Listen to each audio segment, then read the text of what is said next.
back to my corner of the internet. Today I have another book talk video for you guys, but it's a special one. This video is a collaboration with my friend here on YouTube, Unwilling Vegan. I will link her channel down below. If you're not subscribed to her already, please go and subscribe. She's just such a delight. She's smart and beautiful and funny, and I promise you will not regret it if you go and give some of her videos a watch. So we decided that we were going to do a book talk collab, and we thought we would do books to film adaptations. And we thought we'd talk about one that we really liked and we thought was really well done, and one that disappointed. So I'm going to be doing that today, plus I've got one honorable mention that I just couldn't leave out, and it's actually a short story that got turned into a film, so I'm going to tack that on at the end. So first off, I'm going to talk about the one that disappointed me, and I actually had a bit of a hard time trying to pick which ones I wanted to talk about. There's so many that, you know, so many well-known films, so many beautiful films adapted from books, so I just thought I'd kind of go with some of the maybe older or lesser known ones. So the one that disappointed me a bit was Revolutionary Road by Richard Yates. This book is such a good book. I'll give you a little bit of story about the story itself, and then I'll tell you why I didn't quite like the film as much as I could have. It's the story of April and Frank Wheeler, and they were a young, beautiful, married couple who just have the whole world at their feet. You know, they've got all these plans and ambitions, and April especially, she believes that something big is going to happen, something that her and Frank are meant for something more. So they get married and they start a family, and then Frank takes a job at a big corporation and they move to the suburbs. And this is just about the worst thing that's ever happened to April. And so she kind of just keeps herself going and moving through her life by telling herself this is temporary, and that after they've saved up enough money, they're gonna move. They're gonna move somewhere exotic, somewhere amazing. She's got Paris in mind. They're gonna move to Paris. She's gonna work as a teacher and work on her art. And Frank can do whatever he wants. And she's got this idea in her mind that's so big, and it's the only thing that's keeping her going through the mundane, everyday life that she finds herself in. Then what happens is she ends up getting pregnant again. And she notices Frank getting a little too comfortable in this suburban life at his corporate job. And now she's pregnant again, and she's starting to feel as though she's losing everything and that she's going to be stuck for the rest of her life. So I don't want to give too much away, so I won't say what happens next, but that's the setup for the story. Now the film stars Leonardo DiCaprio and Kate Winslet, who, I guess it's because they're, you know, such good friends in real life. It's just always such a delight to see them on screen together. So that was great, and the casting was great. Like, Kate Winslet was perfect as April Wheeler. She plays so well that desperation, that quiet desperation almost, and she just nails it. And the whole cast is amazing. Kathy Bates is in it, Catherine Kahn, Michael Shannon, who I'm a big fan of.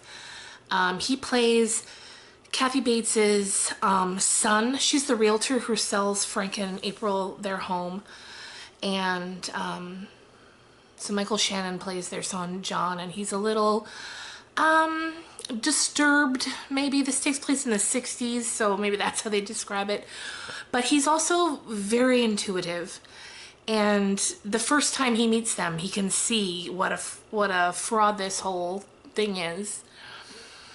So the casting was great. I had no problem with the casting. And the movie itself, for the most part, stuck very closely to the book. But what ruined the entire movie for me was there is one pivotal scene that takes Leonardo DiCaprio's character from being incredibly unlikable to a sympathetic character that your heart breaks for, and for whatever reason, they didn't put that scene in the film. Now, I remember watching it, and when it was over, being like, what? And then I went to the special features, and they had filmed that scene, and it was one of the deleted scenes on the DVD. And I sat there, and I could not for the life of me figure out why they cut that. And that ruined the entire movie for me, because after that, it was like, well, he's painted as such an unlikable character, and so much of who he is taken out of the movie by removing that scene. And I just couldn't get past it. Probably because it's a book I love so much that, because, you know, when you love a book so much, the characters become important to you. They become, you know, you feel like you know them very well, and then when they're just translated in such a muck, it's just, it doesn't work. And I wasn't pleased. I was not pleased. But I'd still recommend watching the movie if you want, and I guarantee if you do, and then you go and look at the special features, you will immediately know what scene I'm talking about, because it changes the whole character, and because of that, the entire movie. So, for the next one that I really loved, it kind of is a little different than the last one, because this one kind of veers a bit away from the book. It says instead that it's more loosely based on it, but I'm totally fine with that. It was a great adaptation, and they did it well, and that is Midnight in the Garden of Good and Evil by John Burnt. I've never said his name out loud until now. John Berndt. So this book is about in the 1980s in Savannah, Georgia, there was a murder of a male prostitute named Danny. Now this is nonfiction. This is based on actual events. So from there, there's a trial. There's 4 trials actually, to try to bring the murderer to justice and to figure out what the hell happened. And it's a great story. It's very interesting. It takes place in Savannah, Georgia, and that city itself is one of the characters in the book. You know what I mean? It's just, it's so colorful. The people that we meet in the city, it's just, it's an amazing story, both book and film. And the casting for this, so the movie, I believe, came out in 1994, I want to say. And it starred Kevin Spacey and John Cusack. Kevin Spacey played the kind of rich Southern playboy, for lack of a better word, who is accused of murdering the prostitute Danny. And then John Cusack plays John Kelso, and he is a writer who is in town covering the case. And he gets kind of involved in the story in a sort of way. Kevin Spacey, amazing. John Cusack, great. They're both they're, you know, 2 of my favorites. And I was super excited when I found out that they were both cast in this, because I was excited to see how the 2 of them would play off each other. And they do it beautifully, and it's definitely worth a watch. So if you're familiar with this story at all, you've probably already seen the movie or read the book, but yeah, like I said, actually Clint Eastwood went on to direct the film, and it was great. It doesn't stick super close to the book. I mean, it does in terms of, you know, it's based on real events, so it kind of uses the book as its guideline to tell the story that it wants to tell, and it does it well. So then finally, this one kept popping to mind when I was thinking of ones that I wanted to talk about that I loved. But then I kept thinking, no, it's just a short story, like, maybe I should stick to books. So I'm just gonna tack it on here at the end, especially because with fall coming and Halloween coming, and if you're anything like me, you might like to watch a scary movie. And the movie is 1408. It's based on a short story by Stephen King in his book of short stories, Everything's Eventual. It's the story. I love this movie. I've watched it so many times. It's the story of a writer who is grieving the loss of his daughter. She's died. His marriage has fallen apart.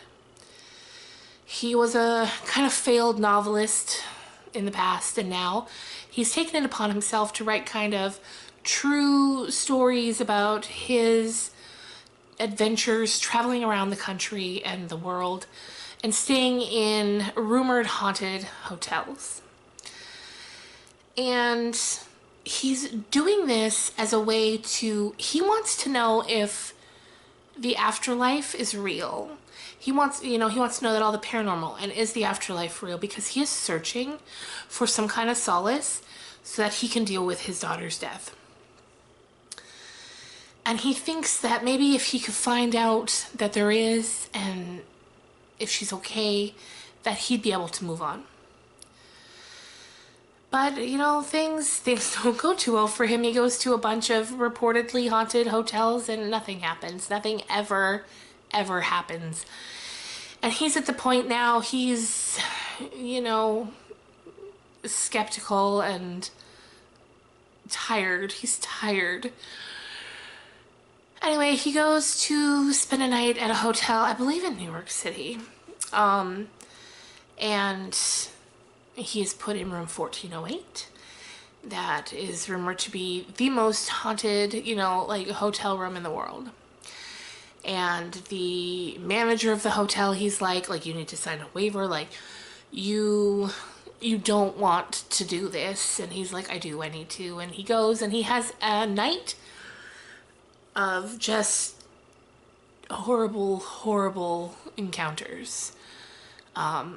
With his daughter, with his late father, with a bunch of ghosts that are just in the room from the many years it's been around. John Cusack plays the writer. Samuel L. Jackson plays the hotel manager. And then that's, pretty much it. Almost the entire movie is John Cusack alone in a room. And, that seems to me like that would take a lot of work to carry a film like that, but he does it so well. He's the perfect casting. Samuel L. Jackson's great. It sticks so close to the story, which is amazing when you think it's just a short story in a book full of 13 other short stories. But Stephen King is such a master of storytelling that you can take something, keep it so true to it, take something so short, keep it incredibly true to the story, and still get a whole film's worth of material. So I love that about him. So there you have it. Another one that I almost put on the list was High Fidelity, which also stars John Cusack. Apparently John Cusack is in a ton of booked film adaptations, but I'm not going to talk about High Fidelity right now. I'll save that for another book talk in another time. So don't forget, I'll put Unwilling Vegan's channel down in the description. Please click it. Please go check out her channel, subscribe, tell her I sent you, and I will see you guys again real soon. Bye guys.